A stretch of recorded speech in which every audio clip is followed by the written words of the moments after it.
La Côte d'Ivoire accueille sa première usine de chocolat destinée à approvisionner le marché local. L'établissement a été inauguré aujourd'hui par le président de la République, Alassane Ouattara. La commune d'Atekoubé bientôt embellie. L'opération de déguerpissement des commerçants installés illicitement sur les trottoirs a commencé aujourd'hui. Enfin, l'Union européenne met sur pied une opération navale contre les trafiquants en Méditerranée. Bonsoir à tous et soyez les bienvenus sur ce plateau pour suivre ce nouveau journal.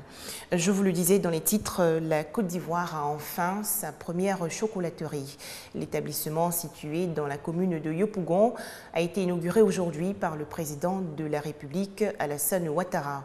C'est une usine d'une capacité de production de 10 000 tonnes de chocolat par an. Elle va réaliser des produits spécifiquement destinés au marché sous-régional. Autre actualité, l'opération Pays propre se poursuit après les communes de Cocody et Yopougon, cap sur Atekoubé. Le ministère de l'Environnement, de la Salubrité urbaine et du Développement durable a procédé aujourd'hui au déguerpissement des commerçants installés le long des boulevards de la Paix et de la Concorde. Les détails avec Franck Wadio. Atekoubé, entraîneur de la commune, Awa, jeune commerçante, est bien désemparée. Ce matin, désagréable surprise, ces hommes en chasuble munis d'outils démolissent son établissement. On dit va casser, comme les choses dedans. Mon mari n'est pas là, il est vagé. Il appelle ça, mon mari n'est pas là. C'est ça, il prend très cher ça là. Pour payer maison et ça là. Comme elle, plusieurs commerçants, certains démontent eux-mêmes leur baraque. La phase répressive de l'opération Abidjan-Ville propre est lancée. Nous sommes à l'étape d'Atekoubé. La situation géographique même de ce site ne nous permet pas de le laisser dans cet état de désordre urbain. Et c'est la sortie d'Atekoubé. Donc il faut traiter ce boulevard, le rendre vraiment propre, le libérer de toutes ces installations insalubres. L'opération concerne les commerces établis le long des boulevards à Concorde et la Paix. 1 millier de commerces identifiés, certains baignant dans un décor insalubre. Notons que l'opération Abidjan-Ville propre lancée le 5 février dernier durera 5 mois. 0 cas d'Ebola en Côte d'Ivoire, mais la lutte se poursuit. Une campagne de sensibilisation a été organisée dans la commune de Yopougon. C'est une initiative de l'organisation non gouvernementale Espace Humanitaire Côte d'Ivoire. Il s'agissait d'informer les populations vulnérables, notamment les personnes du 3e âge, sur les mesures usuelles de protection et de prévention contre la fièvre hémorragique. Une soixantaine de personnes du 3e âge venues écouter les conseils des agents de santé. Ces personnes ont été instruites sur les mesures à respecter pour éviter la fièvre hémorragique à virus Ebola. En plus de la sensibilisation, les patients ont bénéficié de dépistage gratuit de certaines pathologies liées au vieillissement. Imbibez les mains avec le gel, vous frottez paume contre paume et puis vous déposer les mains sous le robinet. L'ONG Espace Humanitaire entend par cette action aider les personnes du 3e âge à être moins vulnérables en leur offrant l'assistance sociale et juridique. Cette journée de sensibilisation est une journée de partage, une journée médicale qui nous permet de venir donc au secours des personnes âgées. C'est dans ce cadre que s'inscrit donc cette journée de sensibilisation pour apporter notre contribution. La présidente fondatrice de l'ONG Espace Humanitaire Côte d'Ivoire a fait don de vêtements, de chaussures et de jouets aux enfants des adhérents de Yopougon. Elle prévoit aussi des campagnes de sensibilisation à l'intérieur du pays. C'était un reportage de Serge Coléa. Le livre célébré récemment dans la commune du Plateau. Les écrivains, éditeurs, libraires et autres lecteurs ont participé à la 2e édition de la Journée nationale du don de livres. Thème retenu, offrir un livre par amitié pour partager le plaisir et le savoir. L'événement veut susciter le goût de la lecture chez les populations. Littérature toujours avec la sortie de l'ouvrage intitulé « Être un homme » aux éditions Faculté universitaire privée d'Abidjan. C'est la deuxième œuvre de l'enseignant et juriste Marc Ibera. Ce livre retrace la vie d'un enseignant de lycée qui a dû faire face à toutes sortes d'adversités pour devenir un homme, un vrai, même si cela arrive au soir de sa vie. Brillantes études, Botofoué Pascal se retrouve confronté à d'énormes difficultés. Une fois dans la vie active, sans emploi, l'espoir qui l'a toujours animé finit par faire place à la haine et au désespoir. Désespéré, Botofoué va voir poindre une lueur d'espoir après sa rencontre avec un prêtre et une jeune fille. Voici la trame de « Être un homme », la dernière production littéraire de Maître Beira et Imark. L'intérêt, c'est ne jamais perdre espoir, toujours y croire, parce que rien n'est gagné d'avance, mais rien non plus n'est perdu d'avance. Il faut toujours y croire, parce qu'effectivement, la réussite est au bout de l'effort, la persévérance. Maître Beira est juriste de formation. C'est son deuxième roman après le conflit paru en 2011.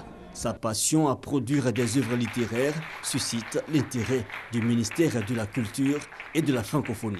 C'est un auteur qu'il faut suivre et le ministère de la Culture et de la Francophonie est heureux d'accompagner cet auteur qui montre par sa présence que le champ de la littérature est un champ ouvert.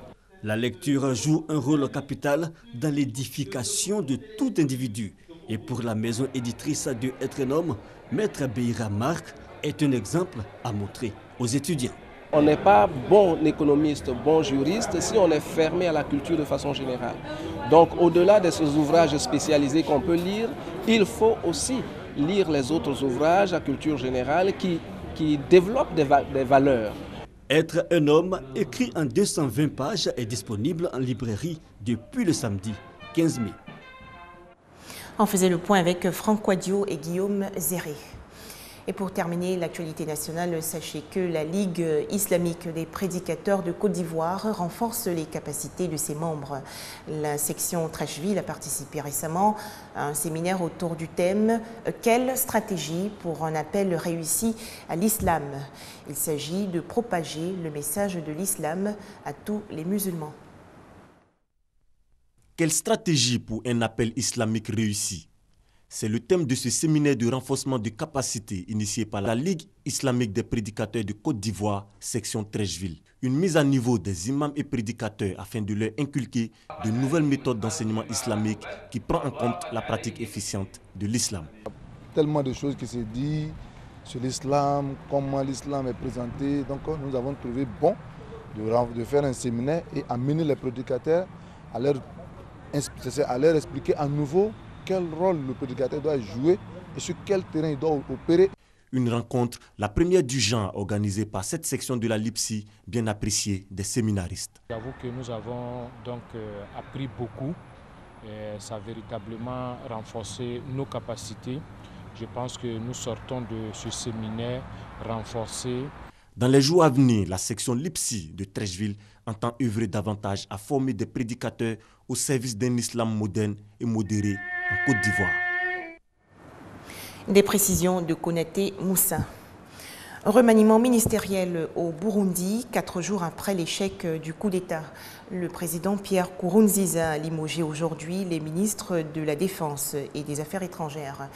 Dans la capitale Bujumbura, la contestation populaire se poursuit. Plusieurs centaines d'opposants ont tenté de manifester. L'armée burundaise a été déployée pour la première fois dans les rues pour maintenir l'ordre à la place de la police. Plus loin, en Afrique du Sud, dans la banlieue du Cap, un projet pour maintenir l'intérêt des élèves envers l'école.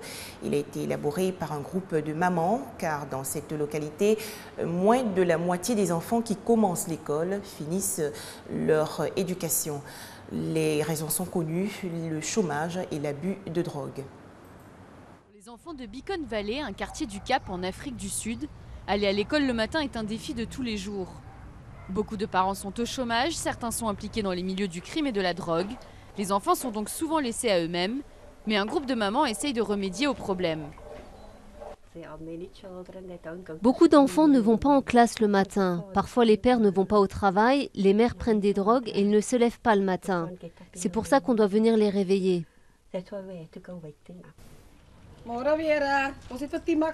En 15 ans, la méthamphétamine s'est répandue dans cette communauté. La TIC, comme les habitants l'appellent, est facile à se procurer et crée de très fortes dépendances, qui ont des conséquences pour tous les proches des personnes accros. Nous avons conscience de ce qui se passe. Nous savons que notre communauté est brisée. La journée commence tôt pour l'équipe avec la cuisson du porridge pour environ 90 enfants.